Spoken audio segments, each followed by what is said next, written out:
এখন যাচ্ছি আমাদের নিজেদের সবজি বাগানে। এটা হচ্ছে আমাদের নিজেদের সবজি বাগান। নিজেদের সবজি বাগানের সবজিগুলো আপনাদের সাথে শেয়ার করার জন্য এখানে আসলাম। এই যে দেখতে পাচ্ছেন আমাদের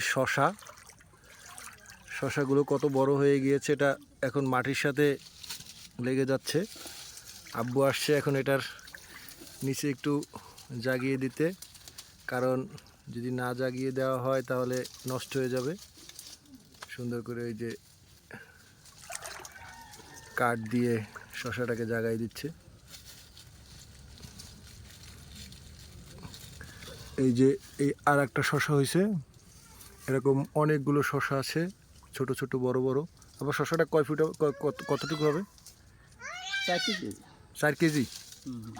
এই যে শশা যে এখানে কি কোনো দাগ নাকি এটা? এই যে এইটা আমি তো মনে করছিলাম যে ইঁদুরে খাইছে কিনা। এটাও তো অনেক বড় হয়েছে, এটার নিচে অনেকটা কাঠ দেওয়া লাগবে। এখানে শশা গাছ আছে, চাল কুমড়া গাছ আছে, যে চাল কুমড়া, শশা।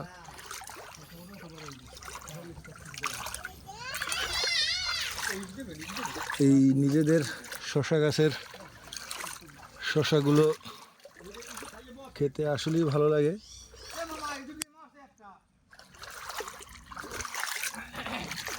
আমাদের নিজেদের সবজি বাগান।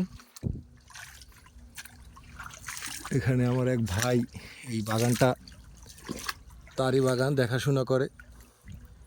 এই যে শশাগুলো দেখতে পাচ্ছেন আপনারা, এই যে চাল কুমড়া। আল্লাহর রহমতে অনেক শশা এবং চাল কুমড়া হয়েছে। এই যে চাল কুমড়া,